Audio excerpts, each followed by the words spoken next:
அனைவருக்கும் வணக்கம். என்ன சுத்தி நிக்கிற இவங்க யாரும் அரசியல்வாதி கிடையாது, பொருளாதார நிபுணரும் கிடையாது, சமூக ஆர்வலரும் கிடையாது. சராசரி மனுஷன், இயல்பான வாழ்க்கை வாழ்ந்து கொண்டிருக்கிற இந்த மனிதர்களிடம் ஒரே ஒரு கேள்விதான் கேட்க போறேன். இதுக்கு இவங்க என்ன பதில் சொல்றாங்க அப்படின்றதான் பார்க்க போறோம். ஒரு நாள் செய்யமானா உங்களுடைய முதல் கையெழுத்து எதை நீங்க செய்வீங்க அப்படின்றதான் அதை பத்தி கேட்க போறோம். பொதுமக்களா சராசரி மனுஷனா என்ன பதில் சொல்றாங்கன்றதை பார்ப்போம். ஓகே, நீங்க சொல்லுங்க, என்ன பண்ணுவீங்க? நான் வந்து ஒயின் ஷாப் மூடுவேன். சூப்பர் சூப்பர் சூப்பர் சூப்பர், அருமை. நீங்க சொல்லுங்க பிரதர். எனக்கு தனியார் பள்ளி இருக்கு, கவர்மெண்ட் பள்ளி தான் இருக்கணும். சூப்பர், அருமை அருமை அருமை. ஓகே, அடுத்து. எனக்கு வந்து கவர்மெண்ட் ஹாஸ்பிட்டல் மட்டும் தான் இருக்கணும், பிரைவேட் ஹாஸ்பிட்டல் இருக்க கூடாது. மக்கள் மனசுல எவ்வளவு இருக்கு பாத்தீங்களா? இவங்க அரசியல்வாதி எல்லாம் கிடையாதுங்க, சராசரி ஓட்டு போடுற உரிமை இருக்கிறவங்க மனசுல இவ்வளவு எல்லாம் இருக்கு. ஓகே, நீங்க சொல்லுங்க பிரதர். ஒரு வாரம் ஆர்மியில பணிபுரியணும். சூப்பர். நாட்டை பாதுகாக்கின்ற முக்கியமான இடத்துல வீட்டுல இருக்கிறவங்க போய் ஒரு வாரம் பண்ணிட்டு வரணும்ன்றாங்க. அப்பதான் நாட்டு பட்டு வரும், நாட்டு பாதுகாப்பு வரும், நம்ம எப்படி எல்லாம் வாழ்ந்துட்டு இருக்கோம், என்ன கஷ்டப்படுறாங்கன்னு உண்மையா உணர முடியும். சூப்பர், அருமையான இது சொல்லிருக்கீங்க பிரதர். நீங்க சொல்லுங்க. எல்லாத்தையும் ஜெயில போடணும். பொலிட்டிக்கல் லீடர்ஸ் எவ்ரிபடி உள்ள போக வேண்டியதா அப்படி இருக்காரு. பாத்துக்குங்க, அவரை நல்லா நோட் பண்ணீங்க. எல்லாருக்கும் இலவசமா கல்வி தருவேன். எல்லாருக்கும் இலவச கல்வி. அவர் என்ன சொன்னாருன்னா, அவர் சொன்னாரு தனியார் பள்ளி இருக்காது, ஒன்லி கவர்மெண்ட் ஸ்கூல் மட்டும்தான் இருக்கும்னாரு. அந்த கவர்மெண்ட் ஸ்கூல்ல இலவச கல்வி கொடுப்பேன்னு சொல்லிக்காரு. நல்ல ஒரு தாட்டு தான். நீங்க சொல்லுங்க சார். எனக்கு கவர்மெண்ட் பஸ் தான் ஓடணும், தனியார் பஸ் ஒண்ணு கூட இருக்க கூடாது. தனியார் பஸ் ஓடக்கூடாது, கவர்மெண்ட் பஸ் தான் ஓடணும். சரியான கட்டணம் நிர்ணயப்படுத்தி எல்லாரும் டிராவல் பண்ண ஒரு தொலைநோக்கு பார்வை தான் என்ன பொறுத்த வரைக்கும். ஓகே, அது சட்ட சிக்கல் இருக்கா, உள்ளெல்லாம் டெப்தா போல. அவங்க என்ன பண்ணுவாங்கன்னு தான் கேட்டோம். நீங்க சொல்லுங்க. எனக்கு வந்து நீர்நிலைகளை சரிப்படுத்தணும். நீர்நிலையை சரிப்பா, அதாவது மழை நீர் தேங்காம நிக்கணும், ஆற்று தண்ணி வந்து சேர்த்து வைக்கணும். அது மாதிரி பல விஷயம் நீர்நிலைகள் இருக்கு இல்லையா, அதெல்லாம் சரி பண்ணனாங்க. அதுவும் அருமையான ஒரு சிந்தனை, தொலைநோக்கு பார்வை தான். நீங்க சொல்லுங்க பிரதர். நம்ம நாட்டுல ஏழைகளே இருக்க கூடாது. ஓகே, ஏழைங்களே இருக்கக்கூடாது. அதுக்கு ஒண்ணும் பண்ண முடியாது. இவர் பணம் கொடுப்பாரா என்னன்னு தெரியல. ஏழை இருக்கக்கூடாது, அவருடைய அப்பா அதுக்கு ஆன வழிமுறை பண்ணுவார்னு நினைக்கிறேன். ஏழை இல்லாம இருக்கணும்னா எல்லாருக்கும் வேலை கிடைக்கும், எல்லாருக்கும் கல்வி கிடைக்கும் அப்படின்ற தாட்ல சொல்லி இருக்கலாம். Okay, super sir, super.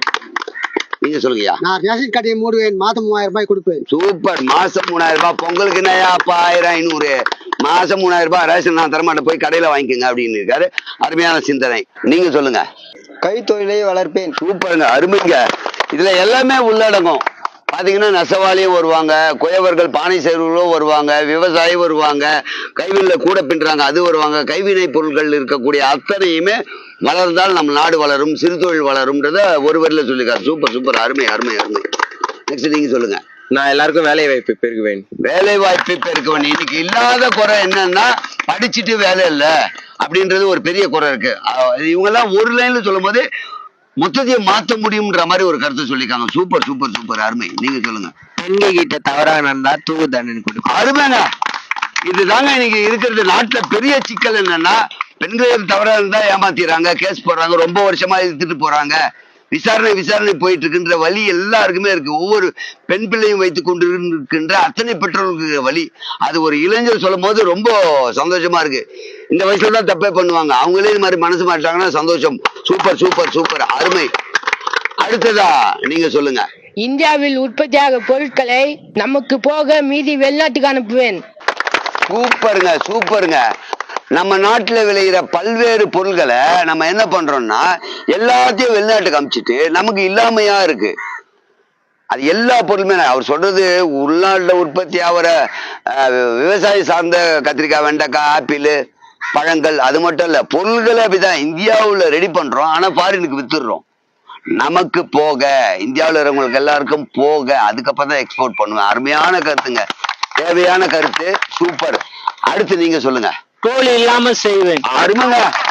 வயிறு வலிக்குதுங்க, எல்லாருக்கும் வயிறு எரியுது, வலிக்குதுங்க, எரியுது. தோலுக்கு பணம் கட்டி முடியல அவஸ்தப்படுறாங்க. அவர் வந்த உடனே அவர் சிஎம் உங்களுக்கு உடனே டோல் எல்லாம் தீர்த்துருவாரு. யாரு எங்க வேணாலும் போலாம் வரலாம். இங்க இருந்து மதுரைக்கு போறதுக்கு 700-800 ரூபாய் ஆகுதுங்க, முடியல. லாரி இருந்ததுன்னா 1200 ரூபாய், 1300 ரூபாய், 1800 ரூபாய், 2000 ரூபாய் வருது. அந்த 2000 ரூபாய் தான் காய்கறி விலை ஏறுது. இந்த டோல்ல பணம் கொடுத்துட்டு காய்கறி விலை, மளிகை விலை எல்லாத்தையும் ஏற்றத்துக்கு அது ஒரு காரணம். அருமையான பாயிண்ட்டுங்க. ஒரு லைன் சொன்னாலும் அருமையா சொன்னார்.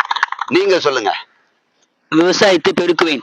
நாட்டின் முதுகெலும்பு உண்மையிலே தேவைங்க. நீ என்னதான் பிளைட்டை கண்டுபிடி, ட்ரெயினை கண்டுபிடி, என்ன வேணா கண்டுபிடிச்சு தொலை, ஆனா பூவா இல்லைன்னா வாழ முடியாது.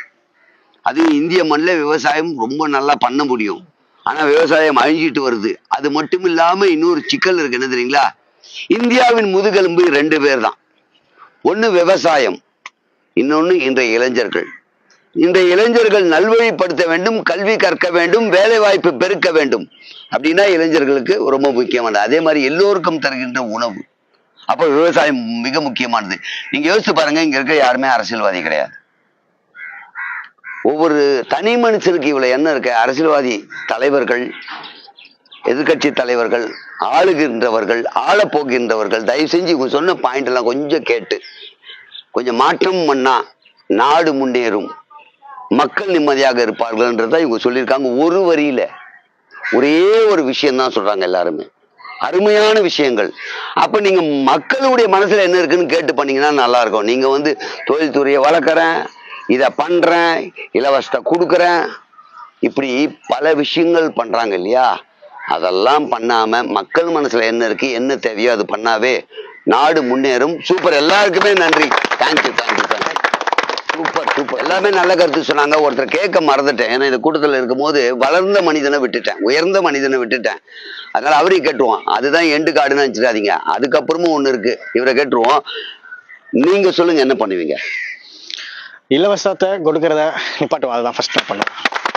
சோம்பேறி ஆக்க மாட்டேன்னு அவர் சொல்றது தான். இலவசத்தை கொடுத்து சோம்பேறி ஆக மாட்டேங்க. ஃப்ரீ எதிர்பார்த்து எவனும் கையேந்திர நிலைமையில வச்சுக்க மாட்டான் நாட்டை. அவன் ஒழிச்சு வாங்கிப்பான். இவங்க இலவசம் கொடுப்பாங்களா, இதுக்கு கொடுப்பாங்களா அப்படின்னு எதிர்பார்க்காம பார்த்துப்பேன்றார். அருமையான கத்துங்க. யார் இலவசம் கேட்டா கொடுத்து நீங்க பழக்கப்படுத்துறீங்க இலவசம், அப்புறம் நாங்க எதிர்பார்க்கிறோம் தருவாங்க தருவாங்க. அதை விட இலவசத்தையே கொடுக்க மாட்டாங்கன்னா அவன் ஒழிச்சு வாங்கிக்க போறான். இவங்க சொன்ன எல்லாத்தையும் பண்ணா அவனுக்கு வருமானம் வரப்போகுது, அவன் குடும்பத்தை அவன் காப்பாத்திக்க போறான். அருமையான தகவல் சொன்னீங்க. நன்றி நன்றி பிரதர், தேங்க்யூ.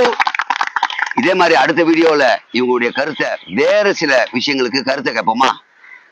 பாய். பார்த்துட்டு லைக் பண்ணுங்க, ஷேர் பண்ணுங்க, சப்ஸ்கிரைப் பண்ணுங்க, மறக்காம பெல் பட்டனை பிரஸ் பண்ணுங்க. முக்கியமா கமெண்ட் ஏன் பண்ணுங்கன்னு சொல்றேன்னா, உங்க கருத்து என்னவா இருக்கும்? நீங்க ஒரு நாள் சிஎம் ஆனா என்ன சொல்லுவீங்க, இல்ல என்ன பண்ணுவீங்க, இல்ல இவங்க சொன்ன கருத்துல என்ன மாறுபாடு இருக்கு, இவங்க சொன்னதுல என்ன உடன்பாடு இருக்கு, இதெல்லாம் சொல்லுங்க.